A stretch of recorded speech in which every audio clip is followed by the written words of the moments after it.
Un fermier trouva des œufs dans son champ. Lorsqu'ils éclosirent, il dut fermer toute sa ferme. Un agriculteur avait découvert des dizaines d'œufs étranges sous une souche d'arbre, et lorsqu'ils ont éclos, il fut contraint de fermer sa ferme entière.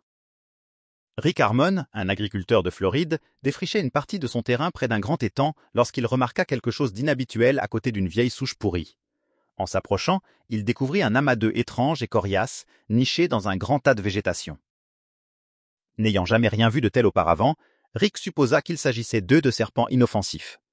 Mais quelques jours plus tard, lorsque les œufs commencèrent à éclore, il se pencha pour mieux voir les créatures émergentes, et son expression passa instantanément de la fascination à l'horreur glacée. Il venait de tomber sur une nurserie de prédateurs suprêmes, et leur mère se trouvait tout près en train de l'observer. Mais avant de commencer notre histoire, n'oubliez pas d'aimer la vidéo, de vous abonner et d'activer la cloche des notifications pour ne manquer aucune de nos incroyables histoires. Pour comprendre cette histoire, il faut d'abord comprendre son cadre. Le paysage unique et souvent périlleux de la Floride rurale. Au-delà des parcs d'attractions et des plages ensoleillées s'étend un autre monde, une plaine humide, semi-tropicale, où la frontière entre la civilisation et la nature sauvage primitive est incroyablement mince. C'est un monde de vastes ranchs à bétail, de marais de cyprès denses et de rivières lentes teintées de tanins. C'est un endroit où l'agriculture moderne coexiste avec un écosystème ancien et indompté. Et cet écosystème est dominé par un seul et unique prédateur alpha, l'alligator américain. Ce n'est pas seulement un lieu où vivent les alligators, c'est, et cela a toujours été, le pays des alligators. L'alligator américain est un véritable survivant, un dinosaure vivant. Sa lignée remonte à plus de 200 millions d'années. Ses ancêtres marchaient sur Terre aux côtés des grands dinosaures.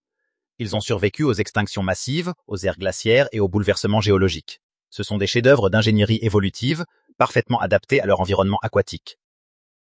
En tant qu'espèce clé de voûte, ils jouent un rôle essentiel dans la santé de l'écosystème floridien. En période de sécheresse, ils utilisent leurs puissants museaux et leurs griffes pour creuser de profondes cavités, appelées trous d'alligator, qui retiennent l'eau et deviennent des oasis vitales pour les poissons, les oiseaux, les tortues et d'autres animaux, permettant ainsi à tout l'écosystème de survivre. Mais ce rôle écologique vital est rempli par une créature qui est aussi un prédateur impitoyablement efficace. Le secret de leur succès réside dans leur biologie et leur comportement, surtout en matière de reproduction. Au printemps et au début de l'été, après l'accouplement, la femelle alligator entreprend l'un des projets architecturaux les plus remarquables de la nature. Elle ne pond pas simplement ses œufs dans un trou, elle construit un immense nid, un monticule soigneusement assemblé de végétation, de boue, de brindilles et de feuilles. Ce monticule peut atteindre près d'1 mètre de haut et 2 mètres de large.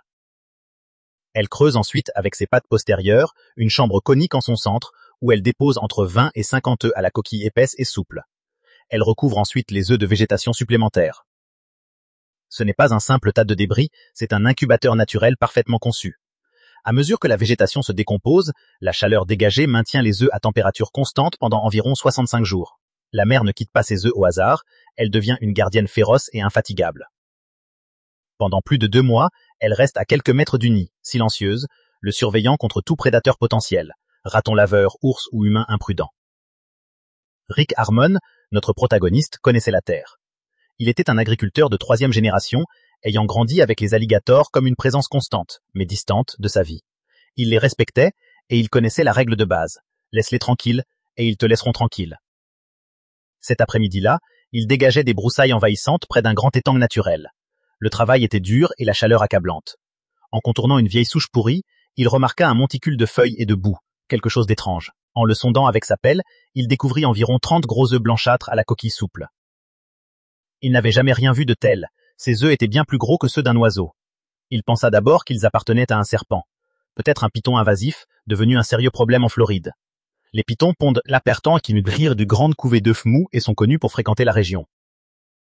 Rick savait qu'il ne devait pas les toucher, mais il devait tout de même poursuivre son travail. En bon propriétaire responsable, il alla chercher de petits drapeaux de signalisation colorés et les planta en cercle autour du nid afin que ses ouvriers évitent la zone.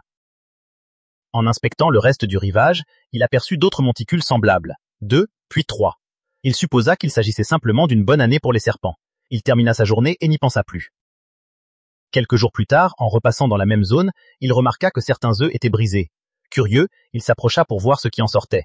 En se penchant, il comprit soudain. Ce n'étaient pas des serpents, mais des bébés alligators. L'horreur le saisit.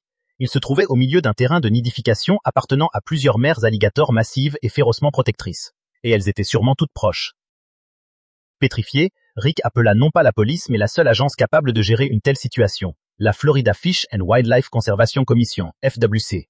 Il expliqua la situation aux standardistes, la voix tremblante, plusieurs nids, des œufs en train d'éclore et un danger imminent. La réponse fut rapide et sérieuse.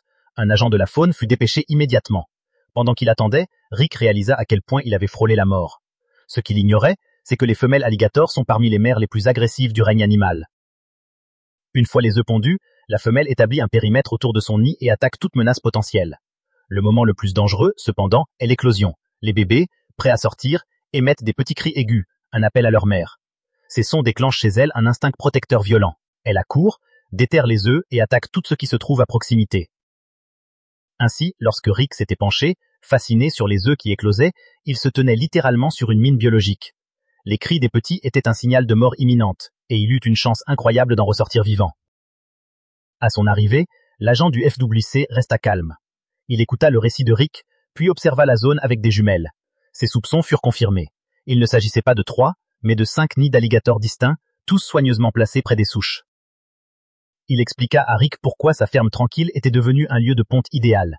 L'étang isolé, l'absence d'activité humaine et l'abondance de végétation en décomposition en faisaient un refuge parfait pour les femelles alligators. Son verdict fut sans appel, toute la zone était extrêmement dangereuse. Avec plusieurs mères agressives protégeant leurs petits, le risque d'attaque mortelle était très élevé. Rick dut interrompre toutes les activités de la ferme et ordonner sa fermeture immédiate. Ce qui suivit fut une opération complexe et risquée. Une équipe spécialisée du FWC arriva sur place pour capturer et relocaliser les reptiles. Ils commencèrent par récupérer les bébés sous la surveillance constante des eaux voisines. Une fois les jeunes sécurisés, le travail le plus dangereux commença, la capture des mères. De grandes cages à pâté furent installées au bord de l'étang. En 2 jours, 3 énormes femelles furent capturées et déplacées vers un habitat sûr. Après une inspection finale, le FWC déclara la ferme à nouveau sécurisée. Rick Harmon put reprendre ses activités, mais avec un respect nouveau et profond pour ces créatures anciennes et puissantes avec lesquelles il partageait la terre. Son histoire devint rapidement une légende locale, un avertissement pour toute la communauté rurale de Floride. Dans un endroit où la nature sauvage n'est jamais loin, une simple tâche quotidienne peut vous mettre face à un danger ancestral, tapis juste sous la surface. L'histoire d'un homme qui croyait connaître sa terre, mais découvrit un monde primitif caché dans son propre jardin, et apprit que parfois, les secrets les plus terrifiants sont ceux qui sont sur le point d'éclore.